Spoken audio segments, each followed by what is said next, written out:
Kita ratakan tanahnya, lalu bibitnya kita tanam di tengah ya, biar kelihatan rapih.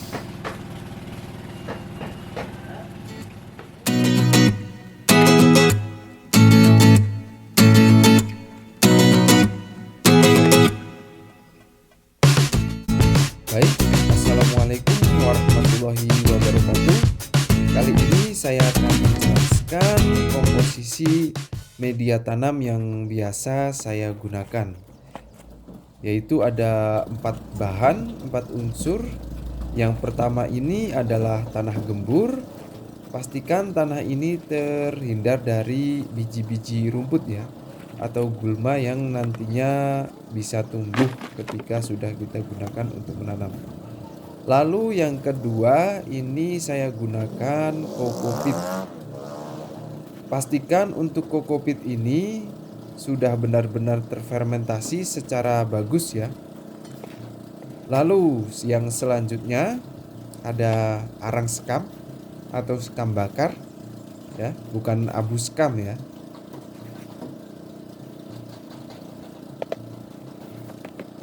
Yang terakhir ini saya gunakan pupuk kandang. Biasanya saya menggunakan kascing, namun harganya lumayan, jadi saya gunakan pupuk kandang saja. Yang pastinya sudah terfermentasi juga ya. Fermentasi alami, sudah tidak panas, sudah adem dan teksturnya sudah lembut. Lalu kita aduk sampai rata, sampai tercampur dengan merata. Untuk komposisi media tanam tadi ya, ini perbandingan 1:1, banding 1 dan banding 1. Lalu kita masukkan ke wadah atau pot yang akan kita gunakan untuk menanam.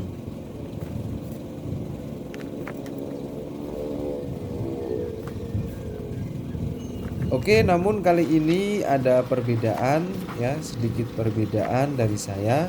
Yang biasanya lapisan paling bawah itu saya kasih pecahan batu bata karena sedang tidak ada, maka saya langsung saja pakai media tanam saja.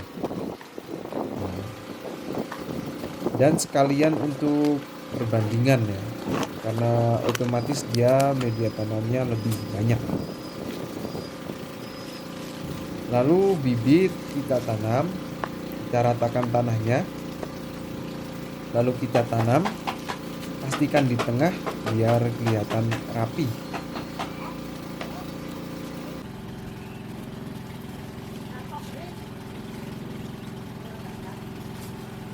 Ini bibit kurang lebih umur 3 bulan setelah grafting.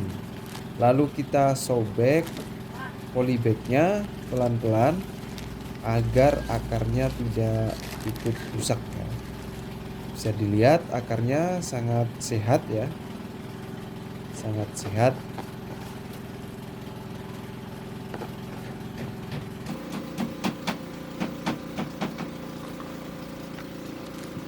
Oke, selanjutnya kita tambahkan untuk media tanamnya sampai menutupi bagian pada media tanam yang tadi di polybag ya, atau yang menempel pada bibit yang kita tanam. Pastikan dia tertutup dengan media baru.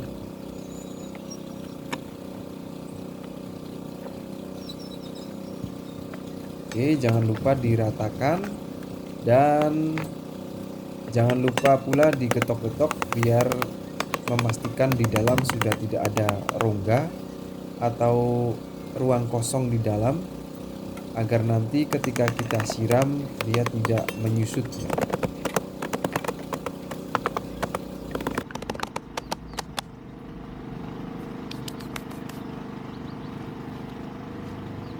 Saya jamin untuk takaran yang saya buat ini dia sangat porus ya. Kalau disiram dia tidak akan menggenang, dia langsung, airnya langsung surut. Oke, langsung kita siram ya. Kita siram, bisa dilihat airnya langsung surut, tidak ada genangan sama sekali ya. Langsung surut. Itu karena bagian yang kita gunakan dari sekam bakar. Karena dia teksturnya berongga, membuat irigasi atau aliran air ya itu lancar. Setelah itu langsung kita buatkan ajir atau tiang penyangga. Karena ini bibitnya sudah sangat panjang ya, kita buatkan ajir sekalian ya, seperti ini. Saya gunakan besi ukuran 10 yang saya cat ya.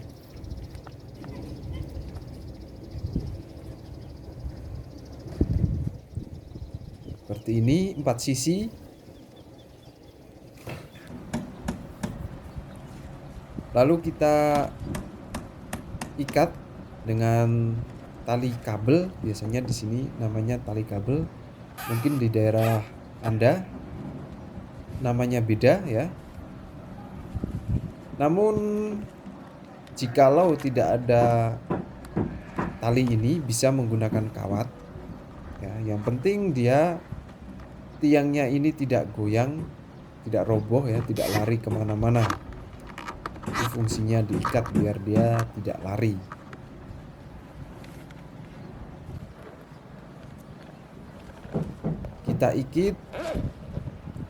Kita ikat dua sisi, bawah dan bagian atas, biar dia tidak miring ya nantinya.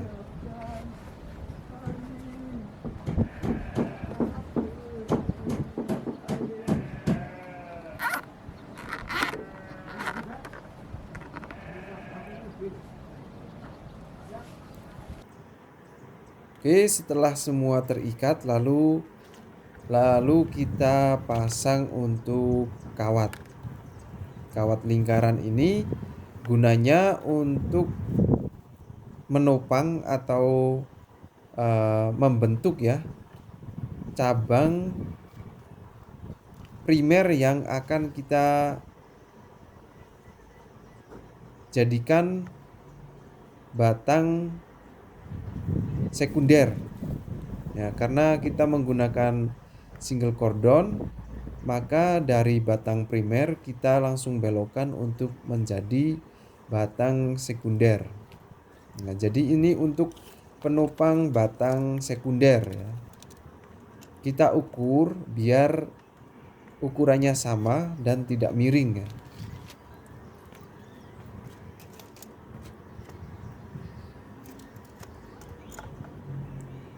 Kita ukur ketinggiannya. Untuk ketinggian ini yang bawah saya gunakan itu 24 cm.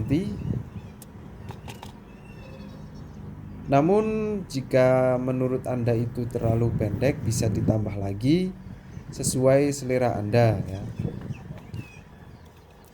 Lalu kita ukur untuk semua sisinya dan kita ikat untuk semua sisi dari kawat ini, biar nanti ketika batang sudah kita lingkarkan di sini, untuk kawat penopang ini dia tidak jatuh ya, atau tidak melorot.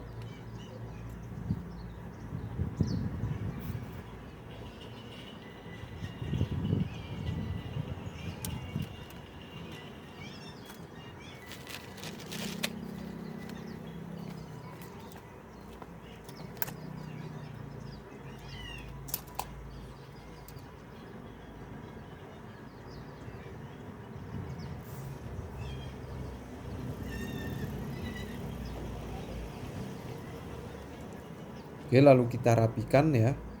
Kita gunting sisa talinya biar kelihatan lebih rapi ya, tidak berantakan. Lalu kita pasang untuk kawat kedua ya. Kawat kedua ini fungsinya untuk penopang atau penyangga pada batang tersier nantinya yang akan kita bentuk atau batang pembuahan.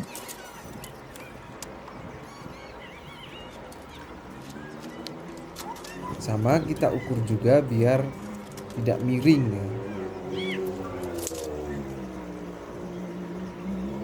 Ini berfungsi untuk penyangga atau penopang batang tersier yang akan kita bentuk nanti dari batang sekunder masuk ke cabang itu adalah batang tersier.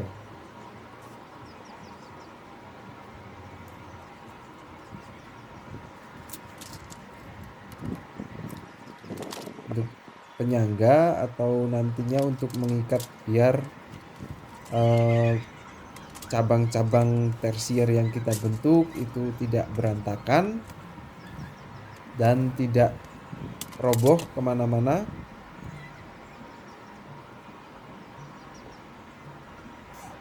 Dan berfungsi juga dia sebagai penahan beban dari buah nantinya yang akan kita buahkan. Lalu yang terakhir ini berfungsi sebagai penguat dan sebagai pembatas dari batang tersier yang akan kita bentuk. Nanti batas batang tersiernya cukup hanya segini. Ini tingginya dari bawah itu sekitar 140 cm.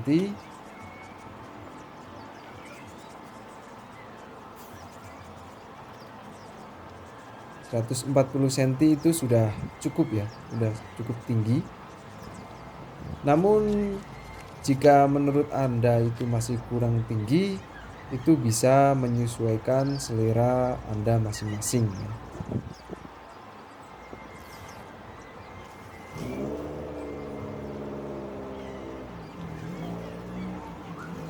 Oke, pastikan sudah kokoh ya, sudah tidak ada yang miring lagi. Jika dirasa kurang kokoh bisa ditambahkan untuk talinya biar lebih kokoh ya. Nah, seperti inilah penampakannya, sudah kelihatan. Untuk kawat yang paling bawah itu untuk pembentukan batang sekunder. Kawat yang kedua itu penopang atau penyangga untuk batang tersier yang akan kita bentuk dan sebagai penahan beban atau berat dari buah yang nantinya akan kita tumbuhkan. Lalu yang terakhir paling atas itu adalah batas pertumbuhan batang tersier yang akan kita bentuk ya. Jadi seperti ini bentuk dari tabulan pot kita. Lalu ini akan kita bentuk langsung dari batang primer, kita masuk ke cabang sekunder ya. Dari primer kita buat sekunder ya. Ini langsung dibuat sekunder, kita lingkarkan, kita ikat dengan tape tool ya biar lebih mudah dan kelihatan lebih rapi ya.